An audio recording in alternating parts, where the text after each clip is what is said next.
문제 풀기 전에 한 가지 이야기 먼저 해보도록 하겠습니다.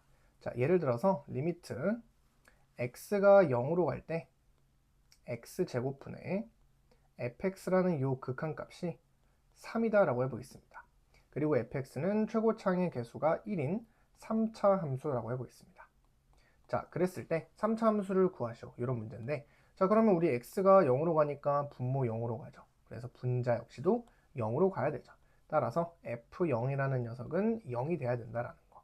그러면 요거를 봤을 때 0을 대입해서 0이 돼야 되기 때문에 fx라는 녀석은 x를 적어도 한 개 이상 가지고 있어야 된다라는 거죠. 그래서 최고차의 수가 1인 3차 함수니까 뒤에는 x제곱 뭐 ax 플러스 b 이 정도로 구체화를 시킬 수가 있겠죠. 자, 그리고 나서 다시 한번 대입을 해서 극한값이 3이다 라는 걸 이용하려면, 자, 리미트 x가 0으로 갈 때 x 하나 약분이 되죠. 일단 그냥 써볼까요? x제곱분의 x 곱하기 x제곱 ax 플러스 b가 되죠. 그래서 0으로 가는 녀석의 인수가 지워지긴 합니다. 그런데 어때요? 분모에 하나가 여전히 남아있어요. 그럼 어쨌든 이 극한값이 존재해야 되기 때문에 마찬가지로 분모가 0이 되는 게 남아있으니까 얘를 지워주려면 분자인 이 녀석이 다시 한번 x를 가지고 있을 수밖에 없다라는 겁니다. 따라서 b가 뭐가 된다? 0이 된다라는 걸 알 수 있는 것이죠. 그래서 다시 한번 대입을 해보면 결국에 fx라는 것은 x제곱으로 묶을 수 있는 거고 x 플러스 a라고 표현을 할 수가 있는 것이죠.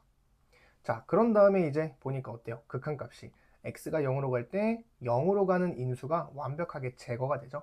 그리고 나서 x에다가 0을 대입해주면 이제 부정형을 탈출한 거니까 대입을 해보면 a가 된다라는 거죠. 그래서 a의 값은 몇이었어요? 극한이 3이었죠? 3이 된다라는 겁니다. 따라서 fx라는 거, 우리가 찾고 싶었던 fx는 x 곱하기 x제곱 플러스 3x였구나 라는 것을 알 수 있는 겁니다.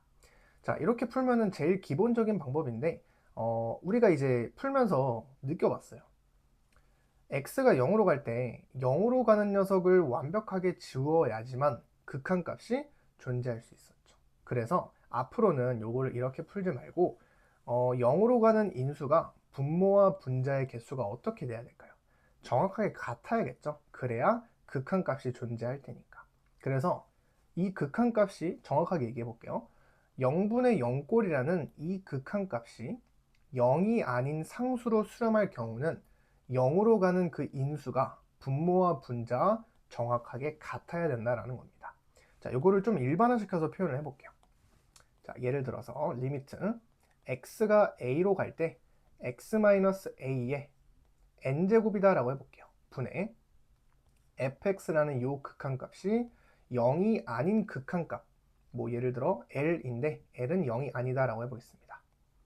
자, 그러면 0이 아닌 극한값으로 수렴하려면 0으로 가는 인수가 분모와 분자가 정확하게 같아야 된다고요. 그래서 fa는 0이긴 하지만 이것만으로는 x-a가 몇 개 가지고 있는지 모르잖아요. 그래서 여기서 그냥 다이렉트로 분모의 x-a가 n개 존재하기 때문에 fx라는 녀석도 x-a를 정확하게 똑같이 n개 가지고 있어야 된다라는 겁니다. 그죠? 만약에 예를 들어 n이 뭐 2면요. fx가 최고차의 수가 1인 3차 함수면 제곱을 가지고 나머지 뒤에는 뭐 x 플러스 b 이런 식으로 조금 더 빠르게 fx를 작성할 수가 있는 것이죠. 괜찮죠? 자, 그러면 이 극한값이 이번에는 0으로 수렴할 경우에는 어떻게 될까요? 이 극한값이 0이 됐다라고 해보겠습니다. 그럼 아까랑 마찬가지로 어쨌든 존재했으니까 분모와 분자의 그쵸 0으로 가는 인수가 정확하게 같아야 되긴 해요. 그러면 fx라는 이 녀석이 x-a의 제곱을 가지고 최고차의 개수가 1인 뭐 3차식이라고 해볼게요. 그럼 x 플러스 b라고 쓸 수 있죠. 나머지는. 그리고 다시 한번 대입을 해보면 리미트 x가 a로 갈 때 x-a의 제곱분의 x-a의 제곱에 대해서 x 플러스 b가 됩니다. 그 극한값이 0이 돼야 된다라는 거예요. 그럼 어쨌든 0으로 가는 인수가 지워지면서 x에다가 a를 해보면 a 플러스 b가 되죠. 그 녀석이 뭐가 돼야 돼요? 0이 돼야 돼요. 따라서 b가 뭐가 됩니까? 마이너스 a가 된다라는 걸 알 수 있는 거예요. 그래서 다시 대입을 해보면 b에다가 마이너스 a를 대입하고 났더니 세제곱이었던 거죠. 그래서 얘가 세제곱이 된다라는 겁니다. 결론은 이거죠. 그러니까 사실 생각해보면 당연한 건데 어쨌든 극한값 자체가 0이 되려면 분자가 최종적으로 0이 돼야 된다는 거예요. 0으로 가는 인수를 제거시킨 다음에 대입을 해서 어쨌든 0이 됐기 때문에 그 나머지 식에 0으로 가는 인수가 하나가 살아남아야 된다는 거죠. 그래서 이렇게 정리를 할 수 있습니다. 자, 앞으로 0분의 0꼴이 나왔을 때는 그 극한값이 0으로 수렴했을 때는 0으로 가는 인수의 개수가 분모보다는 분자가 적어도 하나 더 많아야 된다는 거죠. 뭐 두 개를 더 가지고 있어도 가능한 거니까. 중요한 건 하나를 더 가지고 있어야 된다는 겁니다. 그래서 fx가 3차식이면 x-a를 그렇죠. 정확하게 3개를 가지고 있어야 되는 거죠. 그래서 이런 얘기를 바로 그냥 fx를 다이렉트로 추론할 수 있는 것이죠. 이렇게. 그래서 이 내용을 가지고 한번 문제를 풀어보도록 하겠습니다. 자, 다음 조건을 만족시키는 모든 다항함수 fx에 대해서 f1의 최대값을 구하시오라고 했네요. 자, 일단 fx가 결정되지 않는다라는 것 같고 여러 개가 나올 것 같아요. 자, 다음 극한값이 얘는 6으로 수렴하고 얘는 4로 수렴하도록 하는 자연수 n이 존재한다라고 했네요. 자, 그러면 자연수라고 했으니까 n에다가 1부터 대입을 해보면 좋을 것 같아요. 자, 첫 번째 n에다가 1을 넣으면 극한을 다시 써볼게요. 리미트 x가 무한대로 갈 때 x의 제곱 플러스 1분의 자, 분자는 fx 마이너스 4x 세제곱 플러스 3x 제곱이 되죠. 그 녀석이 6으로 수렴한다라는 겁니다. 그럼 여기서 얻을 수 있는 조건은 뭐예요? 분모와 분자의 차수를 비교했을 때 분모가 2차예요. 그럼 분자도 2차가 나와야겠죠. 그래야 상수, 0이 아닌 상수를 수렴하니까. 근데 여기 3차가 있으니까 fx가 도와줘야겠네요. fx라는 녀석은 4x 세제곱을 가지고 그 다음에 2차의 개수가 6이 돼야 되기 때문에 여기 3x 제곱이 있죠? 그러면 3x 제곱이 또 필요하겠네요. 이런 식으로 표현할 수 있고 나머지 뒤에는 뭐 ax 플러스 b라고 미지수 두 개로 세팅해주면 되겠네요. 그죠? 그 다음에 이제 두 번째 극한값은 리미트 x가 0으로 갈 때 n이 1일 때를 보는 거니까 그냥 x분의 fx라는 요 극한값이 뭐로 수렴한다? 4로 수렴한다라는 거죠. 그러면은 0으로 갈 때 이거는 그냥 개수 하나니까 분자도 0이 돼야 된다. 따라서 그냥 b의 값이 0이 된다라는 걸 알 수 있는 겁니다. 그런 다음에 다시 요거 x로 묶어낸 다음에 0을 대입해보면 a만 되겠죠? 그래서 a가 4라는 걸 어렵지 않게 구할 수 있는 것이죠. 이렇게. 그래서 첫 번째 fx의 값은 이렇게 결정이 된다라는 거. 그러면 이때 f1의 값을 구해보면은 x에다가 1을 넣어보면 어때요? 11이 된다라는 걸 알 수 있죠. 그래서 아직은 얘가 최대인지 뭐 최소인지 아직 모르겠습니다. 조금 더 해볼게요. 자, 두 번째. 이번에는 n이 2일 때를 해볼게요. 자, n이 2일 때는요. 리미트 x가 무한대로 갈 때 x의 세제곱 플러스 1분의 자, 그 다음에 분자는 fx 괜히 지웠네요. 마이너스 4x 세제곱 그리고 플러스 3x 제곱 이렇게 되죠. 그 녀석이 6이 돼야 된다. 그럼 마찬가지로 이제는 세제곱이 왔으니까 분자도 3차식이 돼야 된다. 근데 여기 4x 세제곱이 있으니까 빼가지고 6이 되려면 그렇죠. 10x 세제곱으로 시작하면 되겠죠.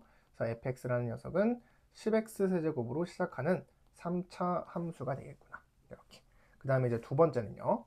리미트 x가 0으로 갈 때 n이 2인 상황이기 때문에 x의 제곱이 될 거고 분모는 분자는 그냥 fx가 됩니다. 자, 요거 방금 했었던 내용이네요.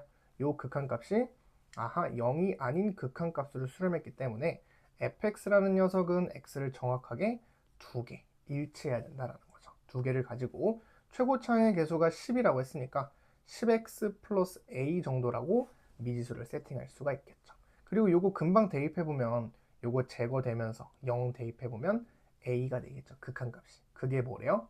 4가 돼야 되기 때문에 a가 4가 된다라는 걸 알 수 있는 겁니다. 이렇게. 그래서 두 번째 fx도 나왔네요. 그럼 이때 f1은 뭐게요?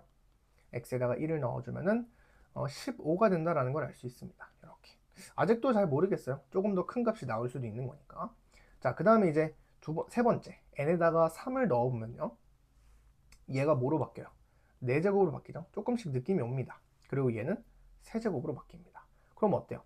요 극한값에서 얻을 수 있는 사실은 분모와 분자가 4차식이 돼야 되기 때문에 fx가 어때요? 얘네들은 상관이 없죠. 그래서 그냥 6x 4제곱으로 시작하겠구나. 최고 차이 계수가 6인 4차식이 될 거고, 그 다음에 이제 밑에 있는 극한을 보면요. 분모에 3개가 있으니까 분자에도 정확하게 3개가 있어야겠다. 그래서 x 세제곱을 가지고 최고 차이 계수가 6인 4차식이니까 이렇게 세팅할 수 있죠. 그리고 마찬가지로 요거 그대로 넣어서 계산해 보면 요거 지워지면서 0 대입해 보면 a가 되죠. 그게 4가 된다라고 했습니다. 이렇게. 그래서 f1을 넣으면 요때는 뭐예요? 요때 f1의 값은 10이 되네요. 좀 작아졌네요. 이렇게. 아직 잘 모르겠어요. 한 번만 더 해볼게요. 이번에는 n 대신에 지금 3까지 했죠? n 대신에 4를 한번 대입해 보겠습니다. 그럼 얘가 5제곱이 될 거고, 이때 마찬가지로 최고차이 함수가 6인 5차 함수가 되겠죠? 이렇게. 그 다음에 이 조건에서 얘는 4제곱이니까 fx가 x의 4제곱을 가지고 있을 거고, 그리고 마찬가지로 최고차이 함수가 6인 5차 함수라 했으니까 6x 플러스 a라고 쓸 수 있는데 a가 그쵸 또 4가 되겠죠. 형태가 굉장히 비슷해지죠. 그러면은 f1이라는 값은 사실 얘가 지금 달라지는 거잖아요. 그러면 f1이라는 값은 어차피 1의 4제곱이든 1의 5제곱이든 1로 똑같기 때문에 x n이라는 값이 누구보다 3보다 크거나 같을 때는 f1이라는 값이 무조건 10이 된다라는 것이죠. 이렇게. 그래서 얘보다 더 커질 수는 없는 겁니다. 그럼 최대값을 구하라고 했으니까 누가 제일 커요? 15가 제일 큰 다항함수가 되겠죠. 그래서 정답은 4번이 되겠습니다.